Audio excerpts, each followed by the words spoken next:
Assalamu alaikum. I'm Sonia Kulbaz from Botany Department, and today we will learn about Erythroblastosis fetalis. Erythroblastosis fetalis.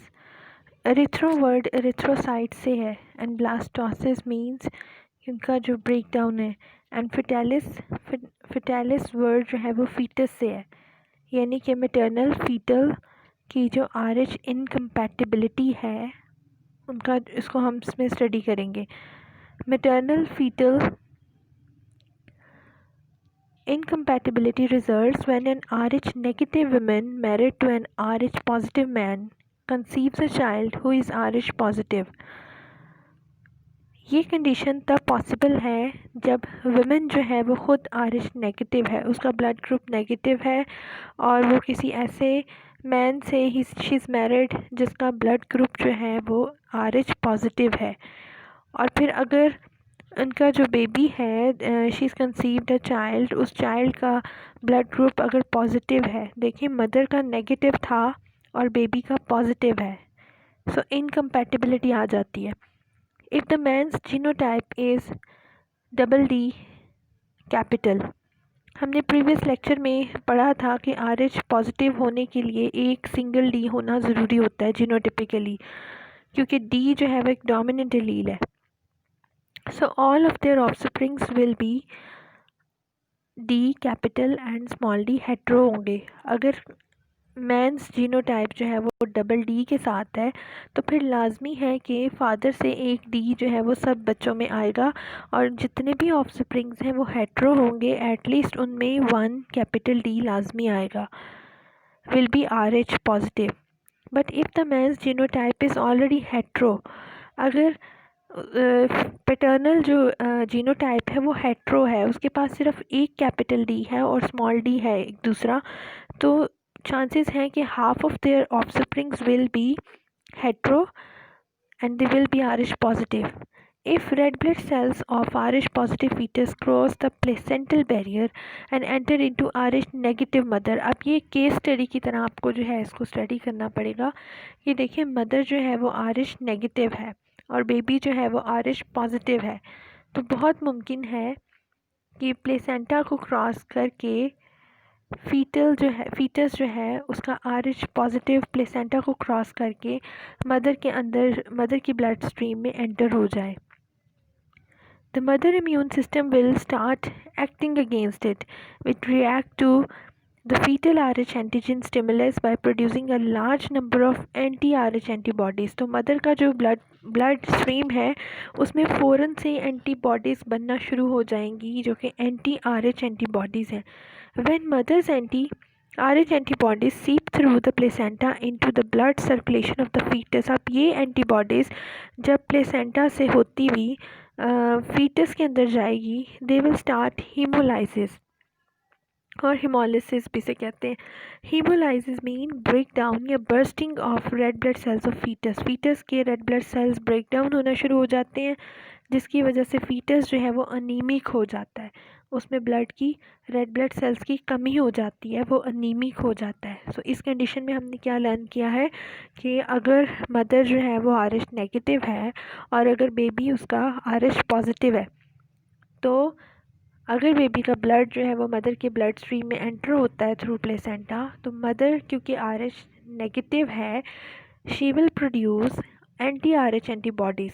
Anti-RH antibodies will also enter into fetus through placenta and it will start break down the red blood cells of fetus, जिसकी वजह से fetus जो है वो anaemic हो जाता है। अब क्योंकि डिज़ीज़ उसके रेड ब्लड सेल्स जो हैं वो ब्रेक डाउन होना शुरू हो गए हैं, इसको हीमोलाइटिक डिज़ीज़ कहते हैं ऑफ न्यूबॉर्न की हीमोलाइटिक, हीमो जो है वो ब्लड से है वर्ड और लाइटिक मीन ब्रेक डाउन, यानी एरिथ्रोब्लास्टोसिस फीटैलिस कंडीशन इसको बोला जाता है। सो दिस अनीमिया में लीड टू अबॉर्शन और स्टिल बर्थ, बाज़ दफ़ा इससे बेबी की डेथ हो सकती है और या फिर बेबी जो है उस अबॉर्ट हो जाता है। Even if the pregnancy continues, the liver and spleen of the foetus swells and they rapidly produce red blood cells. The break down product of the red blood cells is called bilirubin, also accumulate in the fetus Bilirubin damages the brain cells and turn his skin and white of the eyes yellow. अब ये condition जो है अगर baby survive भी कर जाता है तो भी उसके अंदर बिलीरुबिन इतना ज़्यादा एक पिगमेंट है जो उसके अंदर एक्यूमुलेट होता चला जाएगा, और अगर ये पिगमेंट उसके अंदर ज़्यादा है तो उसकी आइज़ जो है वो येलोइश हो जाती हैं, यहाँ तक कि उसकी स्किन का कलर भी येलो हो जाता है। और उसके ये जो बिलीरुबिन है it will damage his brain को डैमेज करेगा। दिस कंडीशन इज़ जॉन्डिस, इस कंडीशन को जॉन्डिस कहते हैं। So the baby if born alive suffer from severe haemolytic anaemia and jaundice, और अगर बेबी अलाइव है और सर्वाइव कर रहा है तो वो अनीमिया एंड जॉन्डिस के साथ सर्वाइव करेगा। Such babies blood should be immediately replace by Rh negative blood free of anti Rh antibodies. So ऐसे बेबीज़ का ब्लड फ़ौरन से जो है वो न्यू आरएच नेगेटिव ब्लड से आरएच नेगेटिव फ्री ब्लड से जो है वो रिप्लेस कर देना चाहिए, जिसके अंदर आरएच एंटी आरएच एंटीबॉडीज़ ना हो। सो यहाँ पे हमने क्या लर्न किया कि अगर बेबी की बर्थ हो जाती है जिसकी मदर आरएच नेगेटिव थी और वो खुद आरएच पॉजिटिव था और उसमें एरिथ्रोब्लास्टोसिस फीटैलिस हो चुका है, तो इमीडिएटली अगर वो सर्वाइव करता है तो उसके ब्लड को रिप्लेस करने की ज़रूरत है। The first RH incompatibility pregnancy may not face much problem if very few of fetal antigen cross placenta into maternal circulation and the amount of maternal antibodies production is not very high।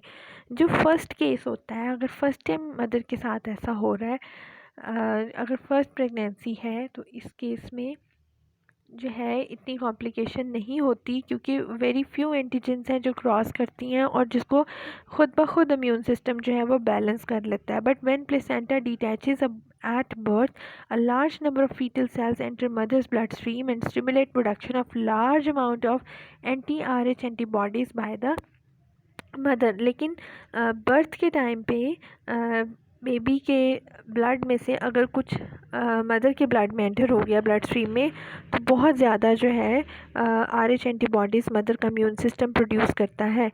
these anti-RH antibodies persist in mother's blood for long time, और फिर ये mother के blood में हमेशा रहती हैं, और अगर उसका नेक्स्ट बेबी भी आरएच पॉजिटिव है तो फिर बहुत ज़्यादा जो है वो कॉम्प्लिकेशंस हो सकती हैं। Rh sensitisation of the Rh positive mother is avoid negative mother is avoided by simple therapy. So इसके लिए ट्रीटमेंट्स क्या हैं?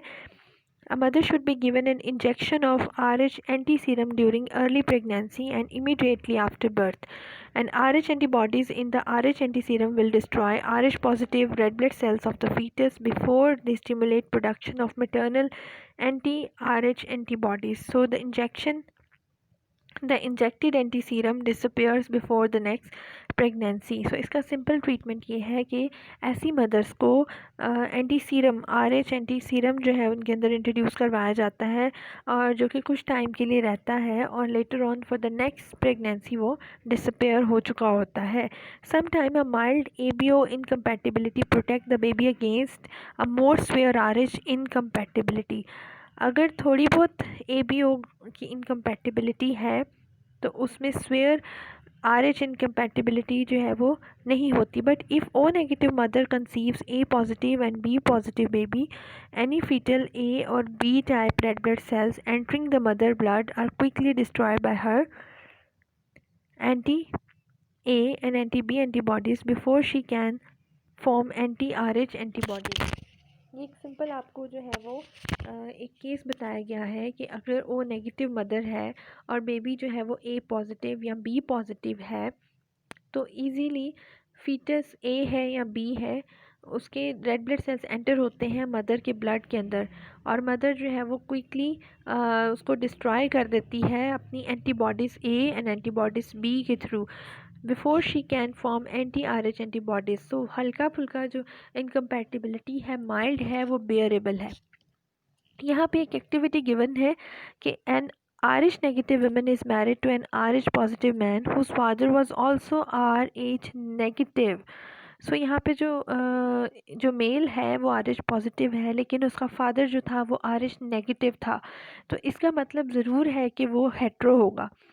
So what is the probable risk of erythroblastosis fetalis in their babies? So क्या कितने % risk हो सकता है इनमें, इनके बेबी में एरिथ्रोब्लास्टोसिस फिटालिस का?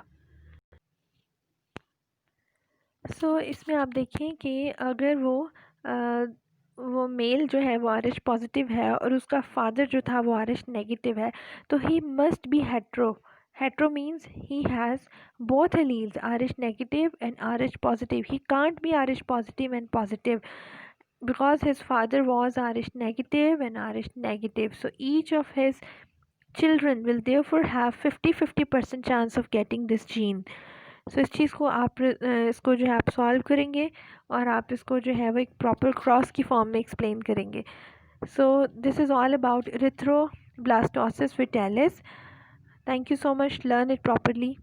Thank you.